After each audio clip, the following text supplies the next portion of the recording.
A continuación, Economía en 3D.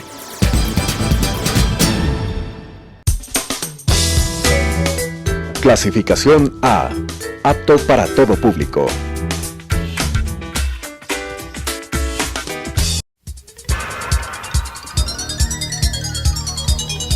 Las opiniones vertidas en este espacio por la producción y dirección del programa son de exclusiva responsabilidad de sus autores y de quienes intervienen en ellos.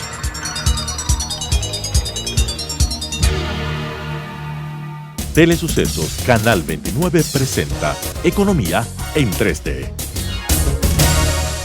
Nuevamente con ustedes, estimados amigos, un gusto compartir este programa Economía en 3D con Daniela Oleas, Rodrigo Espinosa, que no nos acompaña en esta oportunidad, para hablar sobre temas de coyuntura, sobre temas de interés nacional, y en esta oportunidad hemos creído conveniente invitar a una economista peruana, Miriam Yepes Salazar. Ella es directora de Inteligencia Económica y Optimización Tributaria del Ministerio de Economía y Finanzas del Perú, para poder compartir con ella pues sus lecturas, sus conocimientos sobre temas tributarios, hacer un comparativo con el caso ecuatoriano, y que el resumen del mismo pues nos permita tener una visión un poco más amplia, un poco más extensa de lo que es el manejo tributario en la región y un poco el comparativo de Ecuador con el caso del Perú. Vamos asimismo pues a compartir con Daniela Oleas, que nos acompaña en esta oportunidad también, este tipo de información que creo que es de beneficio para todos ustedes. Y si me permiten ustedes dar una pequeña explicación para beneficio de los que nos observan, nos escuchan, un poco el sistema tributario en el Ecuador, para que se tenga un poquito de antecedente de qué es lo que estamos hablando. El Ecuador, desde el punto de vista fiscal, en los ingresos del presupuesto del Estado, se alimenta básicamente de tres tipos de impuestos. El impuesto tributario, que es el impuesto obviamente de los impuestos, es el ingreso por petróleo, que es básicamente la venta de petróleo, la exportación de petróleo y la venta interna de derivados, y en otros ingresos que son básicamente de otras empresas públicas que conforman el sector público, pero no el gobierno central, digamos así. Dentro del campo tributario, hasta el año 2007, es decir, hasta antes de iniciado el gobierno del expresidente Correa, que estuvo una década en el Ecuador como presidente, el país tenía básicamente tres impuestos fundamentales que aglutinaban, yo diría, alrededor de un 75% total de la recaudación. El impuesto a la renta, que es un impuesto para personas naturales y jurídicas, me imagino que es bien parecido en otros países, un impuesto que es progresivo, el que más gana, más paga en proporción, un impuesto en este caso directo. El impuesto al valor agregado, que es el impuesto a las ventas, que le llaman en otros lados, aunque no es tan igual a lo que es un impuesto a las ventas, que aquí es del 12%, fue temporalmente el 14% por el terremoto que tuvimos del año 2016 y que se destinó precisamente para eso. Hasta antes del 2007 decía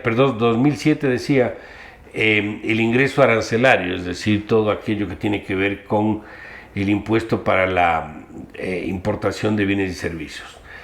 El año 2007, y hago esta decisión, se introduce un nuevo impuesto en el Ecuador que no lo había en el periodo previo o en los años anteriores, que es el impuesto a la salida de divisas. Es un impuesto que grava el 5% de los envíos de recursos al exterior.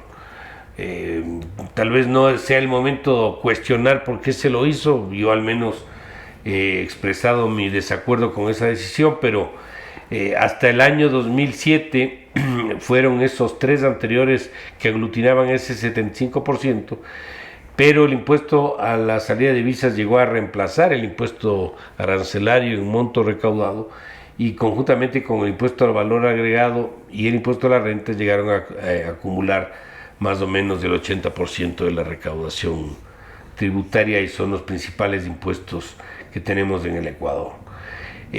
Hay una serie de impuestos adicionales que son impuestos, unos de carácter seccional, es decir, impuestos cobrados por municipios a nivel regional, llamemos.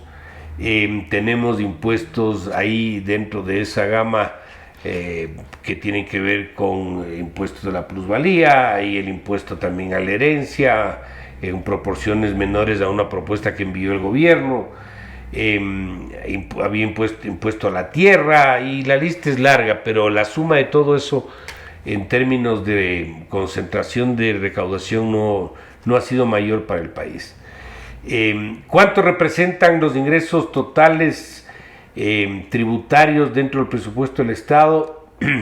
Dependiendo del precio del petróleo, siempre por el precio que es gravitante en los ingresos, pero más o menos estos aglutinan alrededor de un 50% del total de ingresos del presupuesto del Estado. Y por lo tanto ha sido el ingreso de mayor significación en las cuentas públicas. El periodo anterior, la década anterior, con el expresidente Correa, tuvo como característica el envío de alrededor de unas 20 reformas tributarias de distinta naturaleza, de distinta magnitud, con distintos objetivos, pero que en definitiva hicieron pues que la recaudación siga un proceso ascendente que ya se empezó el 2000 cuando el país se dolarizó y que siguió a lo largo de los años y que también continuó sin duda a partir del periodo del expresidente Correa. Y que ahora, como digo, es el rubro de ingresos presupuestarios más significativo.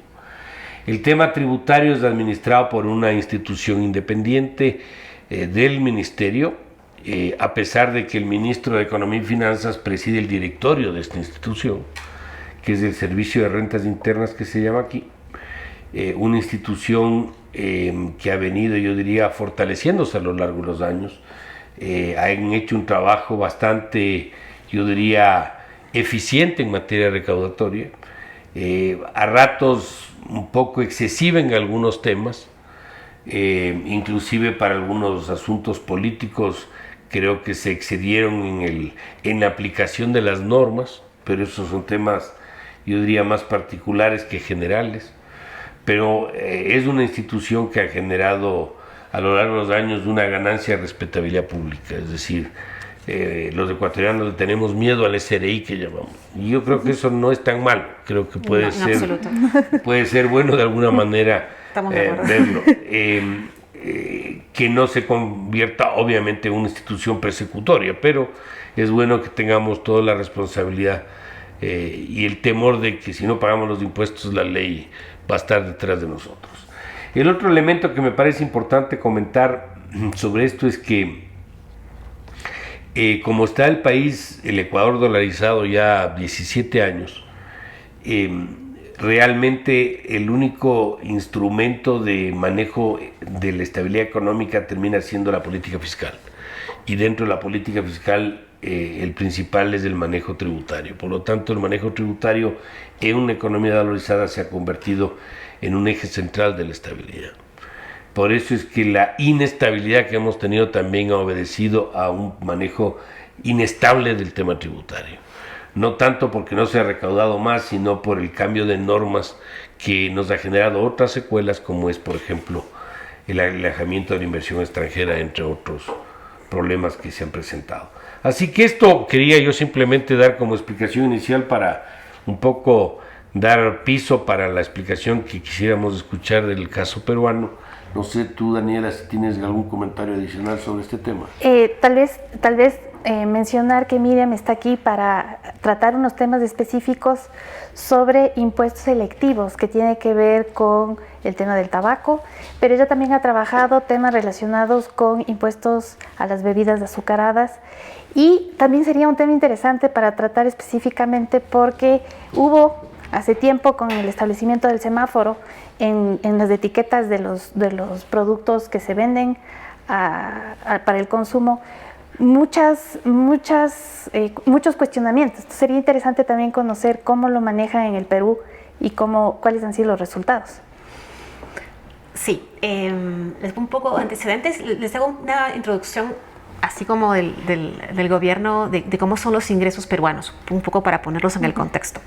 Nosotros vendimos la mayoría de empresas del Estado en los años 90, se privatizaron. Entonces, en realidad, lo que tenemos es que los ingresos del gobierno básicamente provienen de tributos y de los aportes, de las aportaciones sociales al Sistema Nacional de Salud y también para el tema de toda la previsión de los trabajadores, ¿no? Pero básicamente cerca del 80% de los ingresos son ingresos tributarios. Y también tenemos impuestos al valor agregado, impuestos al consumo, y dentro del consumo están los selectivos y los impuestos a valor agregado, impuesto a la renta, y también tenemos ingresos arancelarios, que han bajado muchísimo en los últimos años, básicamente porque las tasas generales se bajó a 6%, pero además comenzamos a firmar muchos acuerdos de libre comercio. Y por otro lado, tanto los bienes de los insumos y los bienes de capital tienen tasa cero. Entonces, la tasa efectiva arancelaria es 1,5%, es una tasa bastante baja. Y razón por la cual estoy aquí en Ecuador, porque he sido invitada a un evento que tiene que ver con un workshop, que tiene que ver con el convenio marco del control de tabaco. Y antes de entrar al tema, les cuento un poco de qué se trata los impuestos selectivos, la forma como nosotros lo trabajamos en el Perú. Los impuestos selectivos en el Perú son muy antiguos, o sea, cuando se crearon, no sabemos cuándo se crearon, pero por lo menos 30, 40 años. Pero eran impuestos que estaban dirigidos a el lujo. Teníamos impuestos a las joyas, los impuestos a las bebidas gaseosas era porque la gaseosa entonces era un lujo, ¿no es cierto? No como ahora que uno lo toma como si fuera agua y más incluso. Y teníamos un conjunto, impuestos por ejemplo, a las gasolinas, que no era un lujo, pero tenía una recaudatoria, es muy fácil recaudar los impuestos selectivos, los impuestos a los combustibles. Entonces teníamos un conjunto de impuestos que eran para el lujo o porque se recaudaba muy fácilmente, ¿no? Pero eso cambia hace más o menos unos 10 años, que en el marco macroeconómico multianual, que es como el documento que el MEF publica, se habla sobre que lo que se quiere lograr con los impuestos selectivos es gravar las externalidades negativas. ¿Por qué? Porque tú lo que quieres es gravar aquellos bienes o servicios que dañan a la sociedad. Así como tenemos intervención del Estado para promover ciertos bienes como la salud, la educación, que generan externalidades positivas, efectos positivos sobre la sociedad, uno también como Estado quiere que ciertos bienes y ciertos servicios no sean disuadir su consumo o sustituirse por otros bienes y servicios que contaminan menos, ¿no? Entonces, dentro de estos impuestos tenemos ahora el impuesto selectivo al tabaco, al alcohol, a los combustibles, a los juegos y tragamonedas, y todavía tenemos impuesto a las bebidas, que incluye gaseosas y jugos. Y ha sido una experiencia interesante los últimos años porque teníamos unos impuestos muy antiguos y estamos trabajándolos para acomodarse a este tema de gravar las externalidades negativas. Entonces hay todo un trabajo muy interesante que se está realizando en el Perú, y ahí acá todos sabemos lo que es un subsidio, ¿no? Pero hay como una definición que tiene el Fondo Monetario Internacional que me parece muy interesante, y lo que dice esta definición es que cuando tú tienes un bien, ¿no es cierto?, y este bien genera externalidades negativas, lo que tú vas a tener es que el precio de ese bien no va a tener el valor verdadero que produce sobre la sociedad. Entonces, si tú a un producto que tiene una externalidad negativa, que produce un daño, si este bien tú no le pones el precio correcto, tú estás subsidiando ese bien. Hay un subsidio sobre ese bien. Y esto es lo que termina pasando con el tabaco, con el alcohol, con los combustibles. Tú tienes, por ejemplo, un gasto de salud. Estaba viendo algunas estadísticas de Ecuador, y en Ecuador más o menos el gasto de salud era como de alrededor de $800 millones anuales que gasta el sistema público de salud en costo directo por efecto del tabaco. Y eso no estamos hablando, ni siquiera estamos hablando de días perdidos, de la gente que deja de trabajar o que se muere antes porque fuma. No, simplemente los costos sobre el sistema público de salud, y Ecuador estaba recaudando entre 300 y 400 millones. Entonces, en realidad, no podía decir es un bien subsidiado, porque el Estado está pagando algunas externalidades negativas que produce el consumo. Y lo mismo pasa con el alcohol, ¿no es cierto? Tú tienes que en el alcohol lo mismo pasa porque tú tienes que cerca del 50%, generalmente una causa importante de mortalidad en un país son los accidentes, y la mitad de los accidentes se producen por efectos del alcohol. Entonces, si tú tienes cuántos días perdidos, cuáles son los costos directos tú tienes un conjunto de externalidades y costos que produce sobre la sociedad, y tú tienes que estos costos no están siendo asumidos por el precio ni por los impuestos que se pagan. Entonces eso es como, y cuando hablamos de combustibles también, si tú comienzas a consumir petróleo industrial, el petróleo industrial puede ser muy barato, pero contamina terriblemente, y con las emanaciones que tiene al medio ambiente y la toxicidad que tiene sobre la población es inmensa, ¿no? Entonces tú tienes un bien que no está incorporando su verdadero precio. Ahora, es muy difícil que de un día para otro tú le pongas a estos bienes, le pongas el precio que le corresponde, ¿no? ¿Cierto? El precio que incorpore la externalidad, el costo sobre la sociedad, pero se está tratando de avanzar hacia eso, ¿no? Que los bienes tengan un precio correcto. Dime una cosa, ¿cuál es el rango de fluctuación de los aranceles en el Perú? O sea, ¿cuáles son los productos que pagan arancel cero, si es que hay, y cuáles son los que más pagan? Como te decía, la tasa general es 6%, entonces ninguno paga más de 6%. Sí, no, estoy pensando en el Ecuador. Ninguno paga 6%. Pero la mayoría de insumos y todos los bienes de capital tienen tasa cero. Bienes de consumo, por decirte, automóviles, maquinaria, computadoras. Tienen una tasa general cero, pero si vienen, por ejemplo, de un país con lo cual tenemos un tratado de libre comercio, Estados Unidos, Chile, México, pagan cero. Ya, ok. Entonces, por eso te decía, la tasa efectiva es 1,5%. Traes una botella de Johnny Walker etiqueta negra de Escocia. ¿Cuánto paga esa botella de whisky? Esa botella pagaría 6%, pagaría un impuesto selectivo que es el 30% al valor, 30% al valor, que es el precio de importación, pero es un impuesto selectivo del 30%. Ya, pero sería 36 en este caso. Ya. Y más el IVA. Más el IVA, que es 18%. 36, 46, ok, 56, sigue siendo más menor que acá. No, o sea, no me acuerdo exactamente la arancel del licor, pero tienes 18 más 12, no estoy mal, tienes 12 más 45, debe ser más o menos el arancel, 45,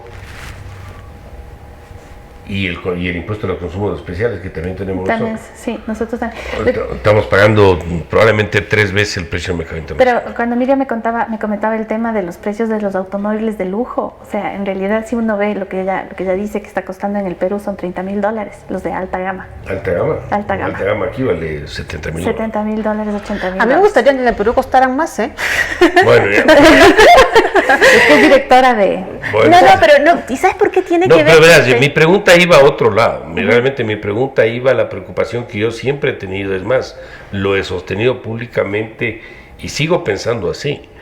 Los aranceles excesivamente altos para productos que tienen algún impacto de externalidad negativa por salud o por cualquier concepto, muchas veces los aranceles altos no te generan una reducción del problema de salud.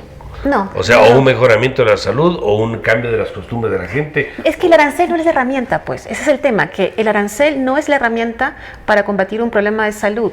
Tu herramienta es el impuesto selectivo. Porque pasa que tú pones una tasa general y le agarras a todo, lo bueno, lo malo, a todo lo agarras. No, yo no te digo tasa general, no, te selectiva también. Sí. Pero aquí tenemos, lo que le llaman el impuesto a los consumos especiales, el ICE, donde te grava, por decirte, perfumes, licores, tabaco, cigarrillos, y el gran problema de eso es que cuando hacemos eso, lo que nos genera es una importación masiva, ilegal, contrabando de los países vecinos de Colombia y del mismo Perú. Entonces terminan recaudando con tasas más altas, menos que con tasas menores cuando no había los incrementos posteriores. Entonces sí, ese es un problema que nosotros tenemos.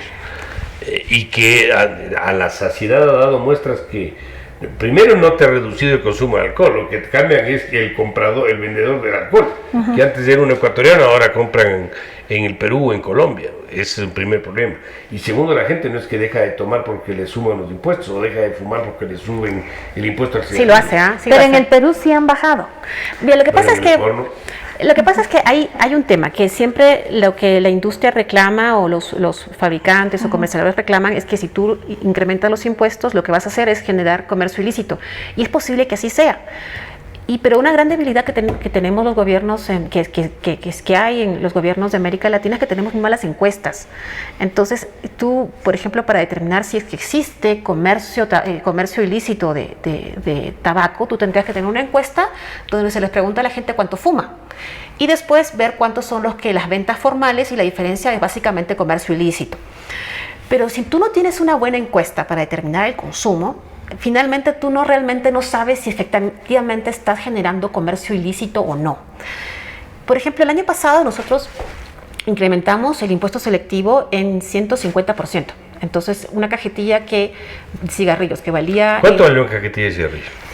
A ver, costaba 6 soles, que vendría a ser alrededor de un poco menos $1.90. Que una de hace el año pasado, digamos, el año pasado. Cajetilla de cigarrillos Marlboro, digamos. Marlboro. Y este año incrementamos los impuestos y ahora están... Yo no fumo, pero aquí vale $5. Están entre $3 y $4 la cajetilla de 20 Aquí cigarrillos. vale Yo no sé porque tampoco fumo. Yo fumo habanos, pero no fumo cigarrillo. Pero eso vale. Tenemos como 4 que incrementó como casi se duplicaron los precios. Ahora están como entre $3 y $4 una cajetilla de 20 cigarrillos, y efectivamente la industria se ha quejado de que lo que hemos hecho no es reducir el consumo, sino lo que hemos hecho es generar contrabando. Ahora, no tenemos buenas encuestas y no sabemos qué está pasando. Lo que sabemos, por ejemplo, es que casi todo, en el Perú lo bueno es que casi todo el tabaco es importado. Entonces, no hay tabacalera nacional ahí. No hay tabacalera nacional. Es una cosa buena porque no tenemos que preocuparnos por nuestros trabajadores, ¿no? Pero sí tenemos algunos indicios que son positivos, porque recién el próximo año vamos a tener una encuesta nacional que nos va a permitir determinar cuánto es el consumo. Sin embargo, hay unas encuestas de salud que se hicieron el año pasado, ¿no es cierto? Y estas encuestas de salud tienen un contexto que es un contexto materno-infantil, son una encuesta nacional, pero solamente se preguntó a un grupo de mujeres unas preguntas bastante acotadas sobre su consumo de tabaco. Y solamente las preguntas que se hizo es: ¿usted fuma diariamente? Y a las mujeres que respondieron ¿usted fuma diariamente? Se les preguntó ¿cuántos fuma diariamente? Solamente tenemos, de esa pequeña población, solamente tenemos información de ellos. Ahora, ustedes entenderán que una mujer que fuma diariamente es una consumidora dura. Es una consumidora dura porque... Así fume un cigarrillo. Así fuma un cigarrillo, pero es dura porque tiene una adicción. Las personas en general no les gusta fumar. Me refiero a las personas que fuman todos los días quisieran dejarlo. Eso es lo que te dicen las encuestas. La mayoría de mujeres que les gustaría dejar de fumar lo sigue haciendo, pero porque hay una adicción que está atrás. Pero este pequeño grupo de mujeres, lo que sí hemos visto es que de un año a otro, el número de mujeres mayores de 18 años que fumaba diariamente se redujo en un 20%. ¿Se redujo que el número de mujeres? El número de mujeres. El número de la prevalencia. Se me redujo en 20% de la prevalencia de las mujeres. O sea, dejaron de fumar. Dejaron de fumar. Bueno, dejaron de fumar diariamente. Como te decía, esto es una encuesta. Pero ¿ustedes creen que es por los impuestos? Estamos haciendo estudios de eso. pero eso es lo que te dice, es que por primera vez se encuentra como un cambio drástico en la cantidad de mujeres que fuma diariamente. Y además lo que encontramos en las que siguen fumando diariamente, encontramos que ellas también redujeron su consumo en 30%. Entonces tenían un consumo diario de 3 o 4 cigarrillos diarios y ahora están fumando 2 cigarrillos diarios, 1,5. Y siempre el grupo de mujeres más jóvenes son las que más redujeron su consumo. Y es una cosa muy positiva porque esto implica que tú vas a tener en el futuro menos problemas de salud en tu sistema de salud, ¿no? Y menos adicción. Entonces, sí hay resultados preliminares que han sido esas son como las únicas respuestas que tenemos, ¿no? Entonces, sí efectivamente vemos un cambio en este grupo, que es como un grupo duro, un grupo de mujeres adictas, sí vemos un cambio en sus patrones de consumo, en la cantidad de mujeres que fuman y las que siguen fumando, en cuántos cigarrillos diarios se fuman. ¿Y después de con qué intervalo de tiempo hicieron estas encuestas? Es anual, es una encuesta anual. Verás, te voy a decir algo. pueden ser realidades obviamente diferentes, pero si tú ves una película de los años 60 en el Ecuador, todo el mundo fumaba, acá en el Perú. claro, o sea, fumaban en todo lado, o sea, en las oficinas, en los aviones, en el cine, en cualquier parte fumaba todo el mundo. Yo recuerdo y nadie se quejaba de que te boten el humo en la cara, es más, era medio parte de la costumbre normal que te boten el humo en la cara y no pasaba absolutamente nada. De la gente de mi edad, que yo fumé también, dejé de fumar hace 20 años cigarrillo. De esa gente de mi edad, todos los que fumaban bastante, ninguno siguió fumando. Todos dejaron de fumar. No sé si era porque la edad subió y dejamos de fumar porque nos íbamos a morir antes de hora, o por lo que sea, pero ninguno fuma. Entonces yo no sé si hay una tendencia mundial a que se reduzca el consumo de cigarrillos. Hay una estrategia mundial. Eso es lo que hay. Porque ahora yo prendo un cigarrillo aquí y me van a protestar todo el mundo. Decir, incluyéndonos nosotros. Claro, te van a decir, ¿cómo se te ocurre prender un cigarrillo? Sí. ¿Sí me entiendes? Entonces hay una cultura que se ha volcado en contra de este tipo de cosas. Sí, mira, justamente la razón por la que estoy acá, estoy invitada a un evento del Convenio Marco para el Control de Tabaco. Y este convenio marco es muy importante, se firma en el año 2003 y es el primer convenio, como un tratado internacional donde cerca de 150 países lo firman y lo ratifican en los congresos de su país. Y eso es lo que pasó también en el tabaco. ¿Y qué es lo que buscan esos acuerdos? El convenio marco tiene un conjunto de capítulos, no recuerdo cuántos son 16, ¿no es cierto? Y son artículos que tienen que ver con publicidad, fumar en lugares públicos, impuestos, comercio ilícito, y tiene un conjunto de artículos y cada artículo tiene un tema, ¿no es cierto? Entonces, cuando un país firma este convenio marco, se obliga a avanzar en este convenio. No hacer todo de un día para otro, pero tú tienes que avanzar en este convenio. Entonces, lo que ha pasado es que lo primero que se produjo fue este tema de prohibición, la prohibición de fumar en lugares públicos, ¿no es cierto? Luego ha sido avanzando en la publicidad. Miren, la mayoría de cajetillas en Latinoamérica tienen estas imágenes espantosas de gente fumando y con huecos en cáncer. Eso tienen allá también. También. En todo lado, en toda Latinoamérica. Pero claro, porque es un convenio impulsado por la Organización Mundial de la Salud. Y es el único que hay, creo que es el único y el primero que tiene carácter internacional y obliga a los países a avanzar en ese convenio. Por eso es que uno sí ha notado a nivel internacional que todo está avanzando en la misma dirección. Y hay historias bien interesantes, por ejemplo, en el tema de la cajetilla, esta cajetilla que es Uruguay, por ejemplo, ellos quisieron que no fuera la mitad de la cajetilla, sino quisiera el 75% de la cajetilla que fuera con estas imágenes para prevenir el consumo de tabaco, y las tabacaleras denunciaron internacionalmente a Uruguay y se fueron a un juicio internacional y Uruguay terminó ganando a nivel internacional. Entonces sí hay experiencias que, de hecho, incluso hay fondos internacionales que si a un país es demandado por una tabacalera o por la industria tabacalera, Bloomberg, por ejemplo, ellos te dan plata al país y subvencionan todos los gastos que son los gastos legales, ¿no? Entonces sí hay un avance en temas de tabaco y yo creo que en tema de impuestos selectivos es en donde más se ha avanzado, ¿no? Es donde más se ha avanzado. Y es una experiencia bastante interesante, y yo creo que se observa, hay reportes cada 2 años, hacen reportes y uno ve efectivamente como que hay un avance importante en la reducción de consumo de tabaco. Pero en el caso de Perú, como te decía, efectivamente todos han dejado de fumar, están fumando menos. Pero lo que sí hemos notado es que desde que pusimos el impuesto, la caída, estas encuestas que te dan sobre mujeres que fuman, ha sido una caída dramática, ¿no? Es que todos los años aumentaba 1 punto porcentual el número de mujeres que fumaban, pero hemos caído en 20%. Entonces es una caída que sí es importante, que esperamos que esté relacionada. Y ahora estamos haciendo algunos estudios con una encuesta escolares y debemos tener resultados el próximo año, principios del próximo año, estamos trabajando la sociedad civil, estamos trabajando con un instituto de investigación peruano y con el Ministerio de Economía y Finanzas. Estamos trabajando los tres en estudios, porque lo que sí quiere es avanzar en política, pero una política basada en la evidencia, ¿no? Una evidencia dura. Vamos a entrar en una primera pausa, estimados amigos, continuamos en un momento más. Enseguida volvemos, Economía en 3D.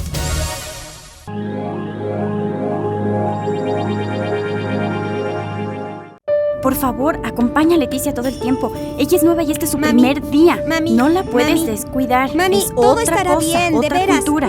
Asegúrate de estar Muy con bien. ella todo el tiempo. Que Adiós, les vaya mami. bien y que se diviertan. Ignora a mi mamá. Está nerviosa por todo esto. Creo que se preocupa más de la cuenta, ¿no crees? Y siempre hace lo mismo. Así que, ¿estás lista para entrar al horripilante castillo de los espantos? Y la verdad, en serio, es tan aburrido que no sé cómo se les ocurre que tengamos que venir aquí diario. ¿Y cuántas escuelas hay donde tú vives? Ni una.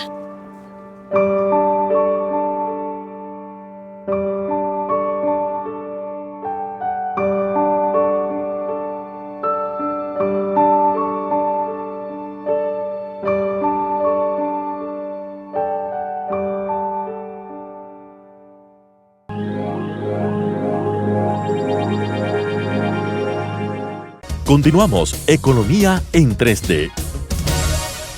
Estimados amigos de Economía en 3D, nuevamente con ustedes, con Daniela Oleas, Rodrigo Espinosa, que no nos acompaña en esta oportunidad, Mauricio Pozo, quien les habla, para hablar sobre temas de coyuntura, el tema de tributario que nos ha ocupado en esta emisión, y para eso pues hemos podido invitar a Miriam Yepes, que ella es directora de la Dirección de Inteligencia Económica y Optimización Tributaria del Ministerio de Economía y Finanzas del Perú, y estamos con ella pues un poco compartiendo algunas impresiones, lecturas, experiencias de básicamente lo que tiene que ver con los impuestos selectivos, y sobre esto pues algunos de ellos que tienen que ver con el tema de salud. Yo quisiera, para continuar dándole un poquito vueltas a este asunto, dentro de la estructura impositiva peruana, ¿cuánto pesan estos impuestos selectivos? ¿Son marginales respecto al total recaudado? ¿O cuánto más o menos representa? Debe ser alrededor del 10% de lo recaudado aproximadamente.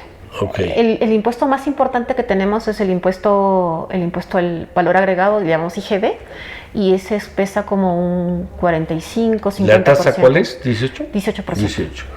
Ya, y el impuesto a la renta es el segundo, me Sí, imagino. ese segundo, eso está como un 30-40%. El IGB pesa más que el impuesto a la renta. Ya, ¿no tienen impuestos a la circulación de capitales o alguna cosa de eso? No. Okay. Tenemos, por ejemplo, el ITF, que es un impuesto a la transacción financiera.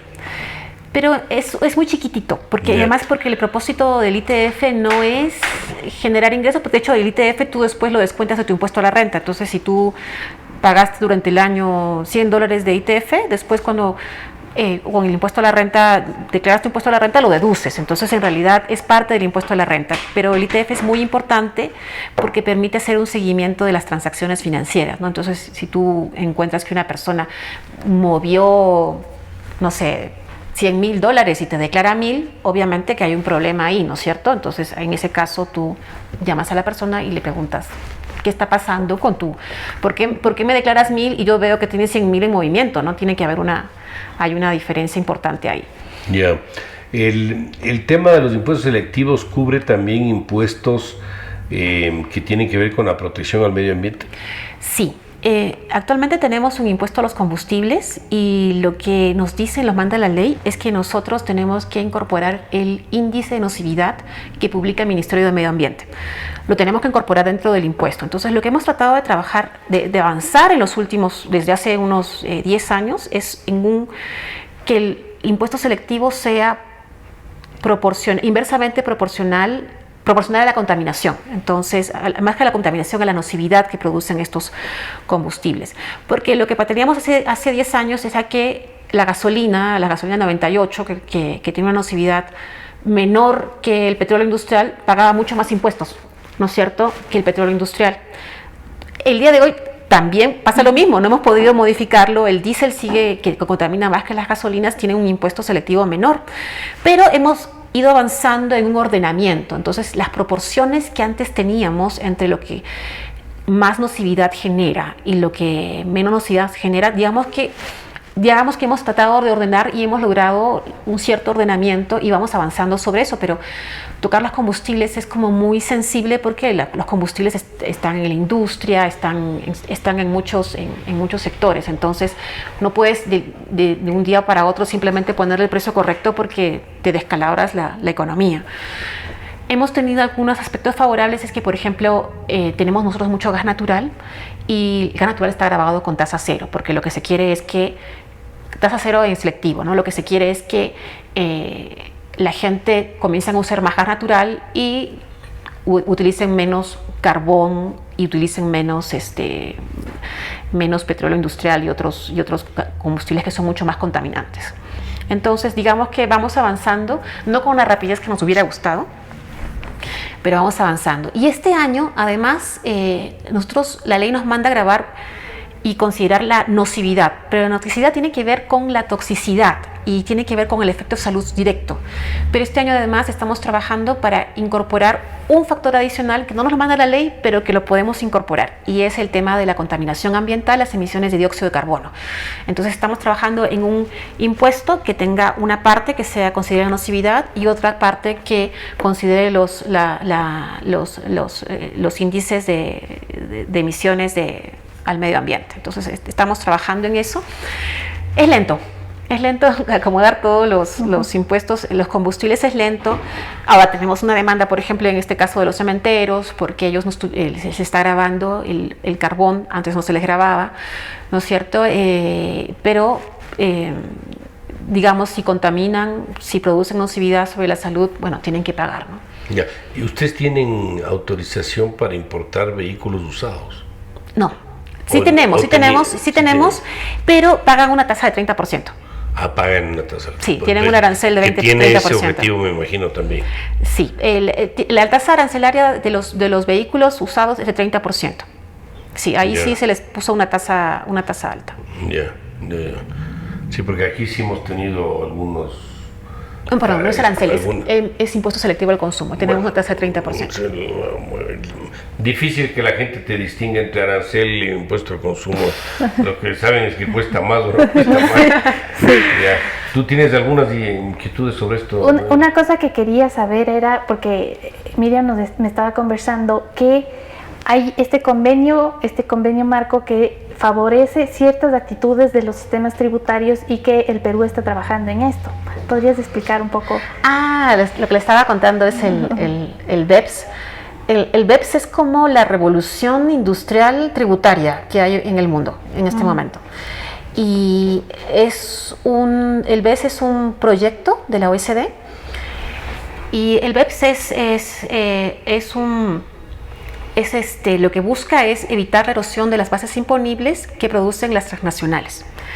Se estima que el 80% del comercio internacional ocurre entre empresas invinculadas. Entonces, la OECD se dio cuenta que las bases imponibles a nivel internacional estaban siendo erosionadas por un comportamiento agresivo de las transnacionales que usaban paraísos fiscales, formas de elusión y evasión para reducir el pago de impuestos. Entonces, hay un conjunto de informes que ellos han hecho, hay un conjunto de acciones, son 15 y 16 acciones que se ha trabajado y de una manera muy rápida, ¿no es cierto? Y país que no se sube al coche, en realidad entra a una lista negra. Entonces todos nos hemos subido al coche porque de esta forma también nos beneficia. Significa tener convenios de intercambio de información con otros países, estandarizar muchos de los temas que tienen que ver con la tributación internacional, luchar contra las prácticas que son más agresivas para erosionar la base imponible y un conjunto de reglas que cuando se aplican de manera conjunta resultan más justas para la mayoría, ¿no es cierto? Más justas porque además te da cierta estandarización. Entonces, por ejemplo, el tema de los intereses son usados por muchas transnacionales, han usado para evadir, para reducir tu base imponible, para tener menos utilidades, ¿no es cierto? Y encuentras, por ejemplo, que empresas que, no sé, pues se endeudan mucho más allá de sus posibilidades, y los intereses son una manera que ellos han usado para girar utilidades al extranjero, dividendos al extranjero. Entonces este proyecto a veces es un tema bastante interesante porque nunca se había avanzado tan rápido, ¿no? Se avanza tan rápido, uno está leyendo el informe y ya está citado a una reunión para dar explicaciones. Es una cosa impresionante. ¿Cuán rígida es la legislación para el evasor de impuestos y a los que cometen lo que se llama aquí defraudación? Porque aquí hay una diferencia entre no reportar un ingreso que reportar un ingreso que no corresponde. Ay, no, en el Perú la verdad que nos falta avanzar muchísimo en el tema de reducir el incumplimiento. Tenemos un país, en primer lugar, el Perú tiene un 70% de informalidad laboral, ¿no es cierto? Y eso no estamos contando la informalidad en los negocios, pero nuestro rango de evasión en el impuesto a la renta es de cerca del 50%, es un horror. Y en el caso del IGB es alrededor del 35%. Pero es alto el IGB. Altísimo. Porque en el impuesto al valor agregado nuestro es casi imposible evadir. Sí, aquí sí. O sea, hay que pensar como evasor para ver cómo evades el IVA, pero es casi imposible porque ahí tú tienes el registro de la factura, o sea, no le veo cómo pueden evadir el impuesto al valor agregado. No, es que lo que pasa es que trabajamos en mercados informales, entonces hay toda una economía informal, cerca del 30% del PBI peruano. O sea, no hay facturas. No hay facturas, simplemente entonces, no hay facturas. Ahí sí hay evasión. Pero yo te digo, con una factura emitida es imposible evadir. Sí, de hecho el IVA siempre a nivel latinoamericano, lo que uno encuentra es que los impuestos de valor agregado son la parte más importante de la recaudación. La más regresiva también, porque lo que muchos dicen, pero ¿por qué no hacemos como Europa? Y en Europa el 60% de los ingresos provienen del impuesto a la renta, y el impuesto a la renta es mucho más progresivo porque los más ricos pagan más. En cambio en el IVA lo que tú tienes es que probablemente el que más consume paga más. Y claro, si tú por ejemplo eres una familia, no es progresivo, por ejemplo lo que tú puedes consumir es bastante limitado, ¿no? En cambio la proporción del ingreso de un pobre que se va a pagar el IVA es mucho mayor que la proporción de ingreso de un rico, porque el rico ahorra más. El problema que tenemos es que efectivamente el IVA es mucho más fácil de cobrar, ¿no? Nadie se escapa.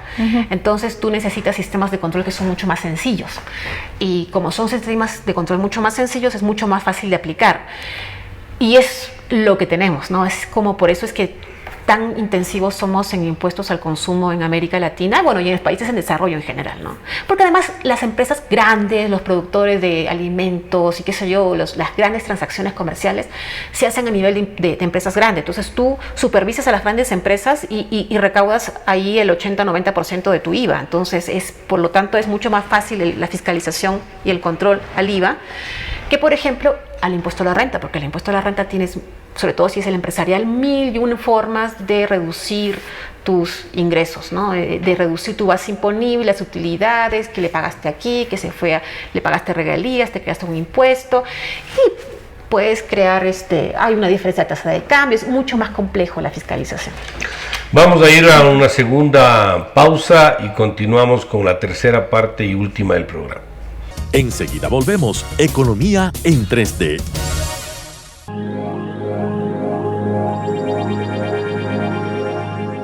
Se estima que más de 1.000 millones de personas están viviendo en extrema pobreza, sin tener los niveles básicos de comida, agua. Casi la mitad de la población mundial gana menos de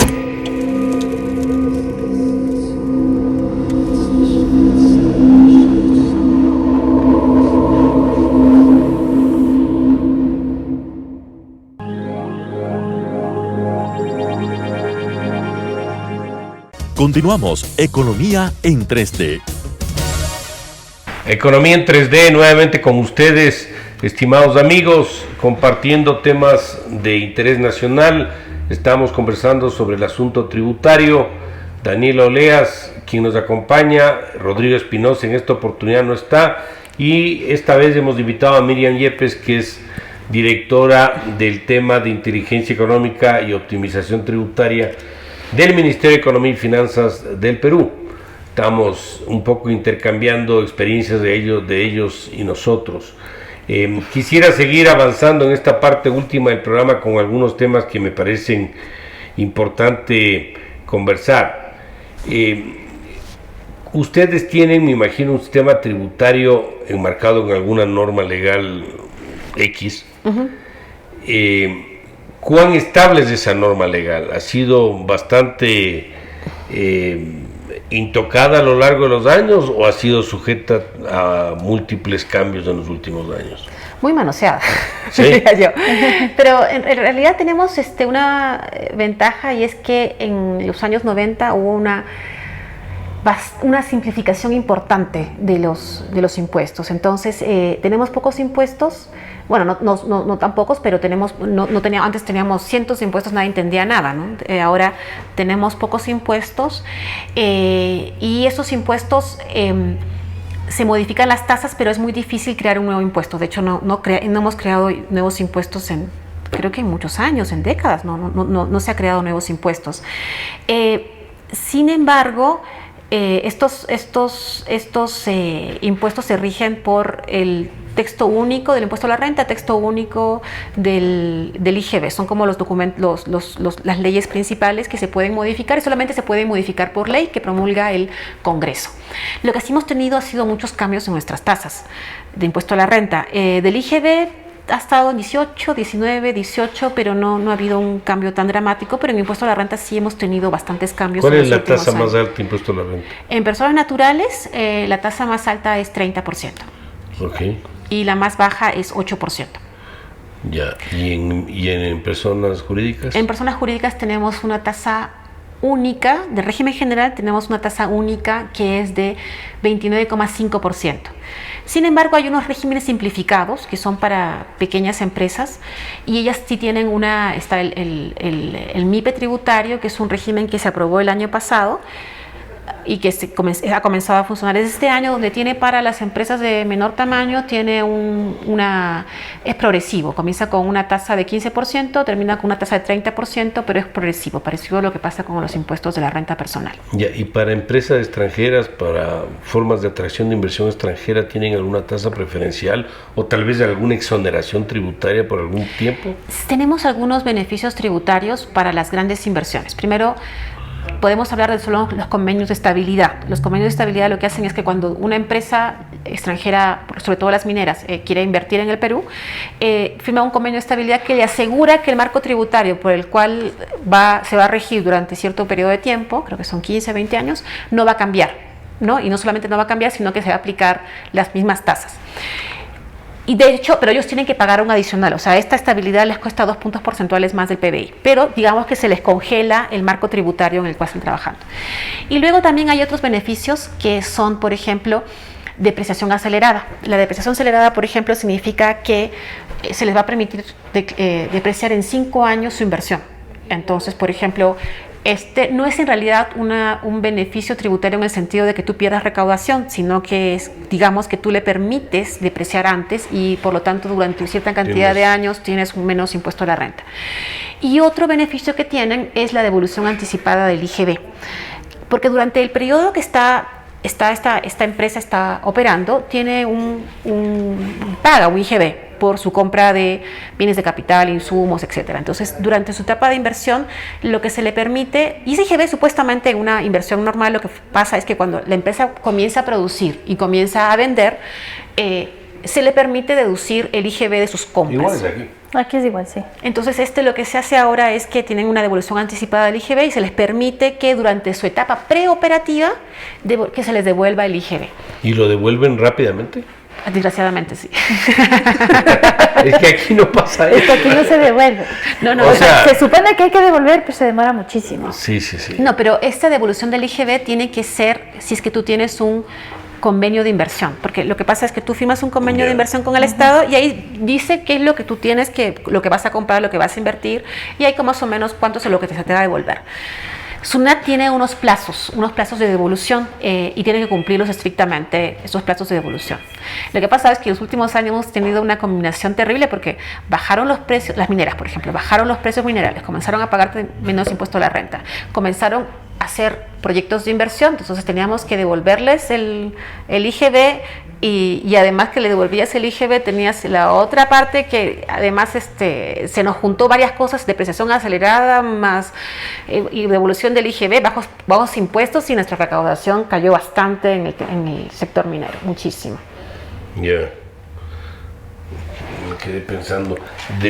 ¿Ustedes tienen algún impuesto mínimo que tienen que pagar independiente del resultado del PIG de las empresas? No. No, yo me imaginé. No, y nada más, pero además yo no sé si eso sea bueno o malo, pero nosotros tenemos estadísticas que en el Perú el 40% de las empresas trabajan sin utilidad, ¿no? Entonces uno dice, ¿cómo? Qué bueno. Es que aquí sí tenemos. Sí. Aquí es un impuesto donde tiene una fórmula que está atado al monto de activos y patrimonio y una serie de conceptos. Ah, lo que tenemos nosotros es un pago a cuenta. Pero eso es un pago que tú haces que no tiene nada que ver con el resultado financiero. O sea, puedes ganar, puedes perder o no, igual tienes que pagar. Es más, tienes que pagar por anticipado. Ya, antes de que termine el ejercicio sin saber qué va a pasar. Si ganaste o perdiste. Nosotros tenemos un pago a cuenta que es 1,5% de las ventas. Entonces las empresas tienen, y bueno, hay una fórmula también que te permite dejar de pagar antes y qué sé yo. Pero si tú pagas sin exceso, lo que pasa después es que tú lo pones a pérdidas y tú puedes arrastrar esa pérdida durante 4 periodos. Ya. Exoneraciones para personas de edad avanzada o que tienen problemas de discapacidad, ¿tienen también establecido en el Perú? No, nosotros tenemos mira, del año pasado estamos haciendo algo que nos ha funcionado bastante bien.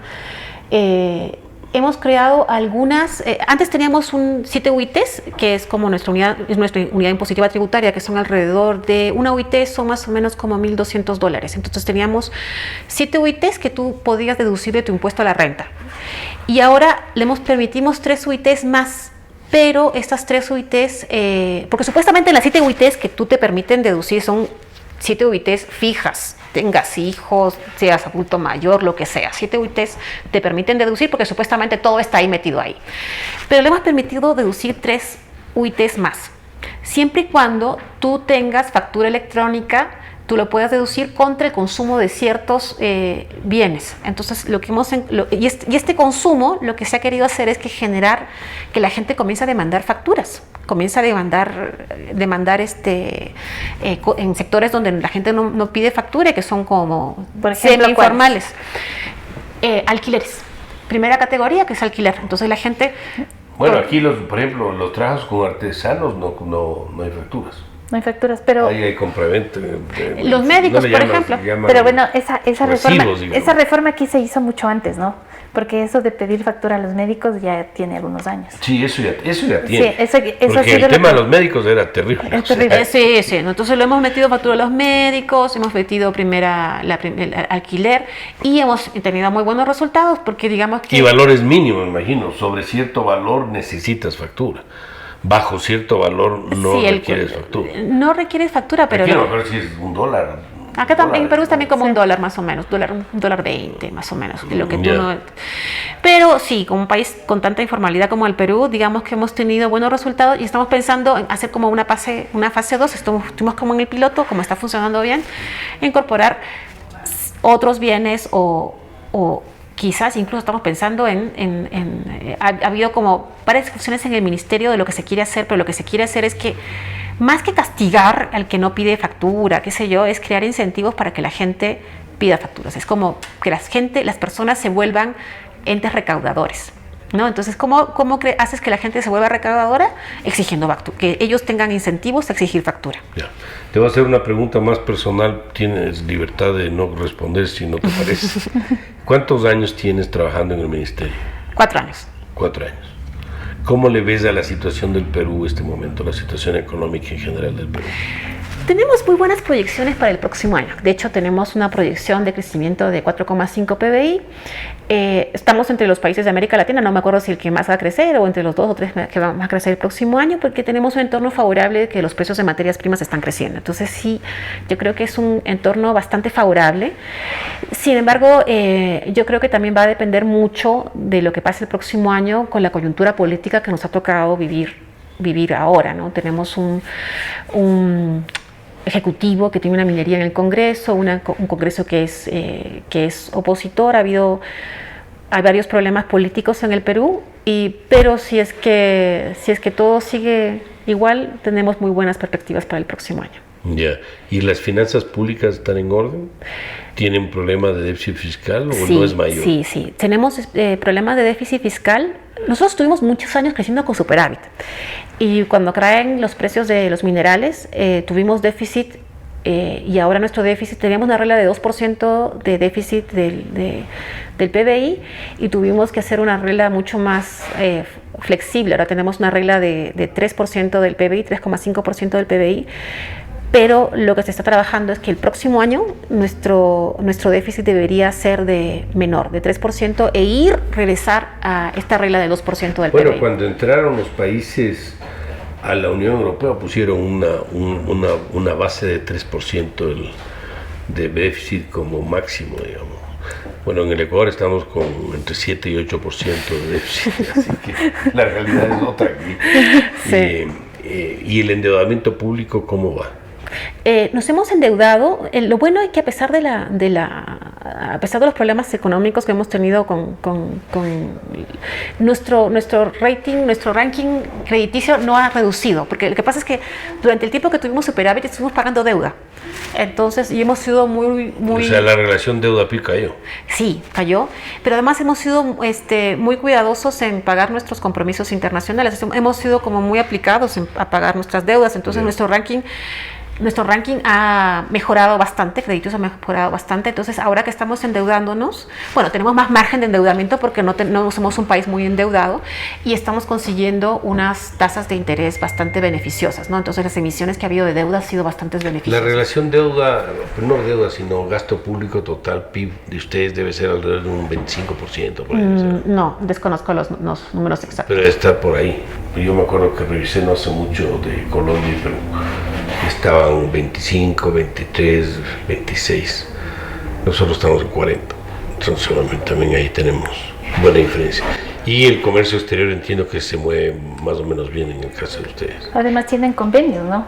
Y los acuerdos de comercio. Los acuerdos de comercio. Sí, tenemos un montón de importaciones. No, pero sí, se mueve bastante.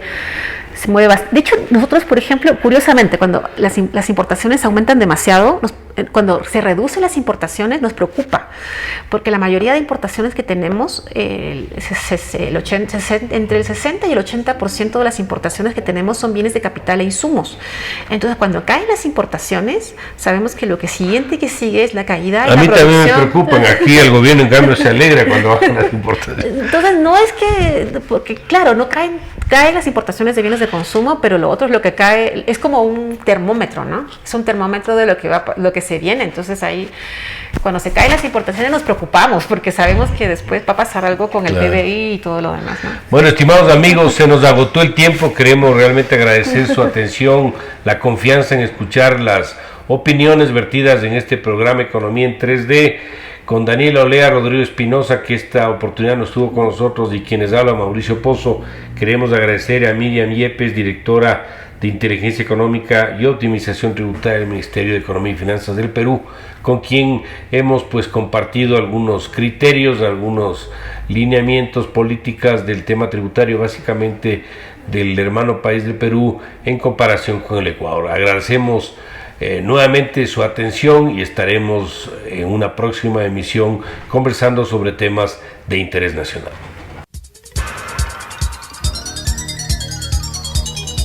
Las opiniones vertidas en este espacio por la producción y dirección del programa son de exclusiva responsabilidad de sus autores y de quienes intervienen en ellos.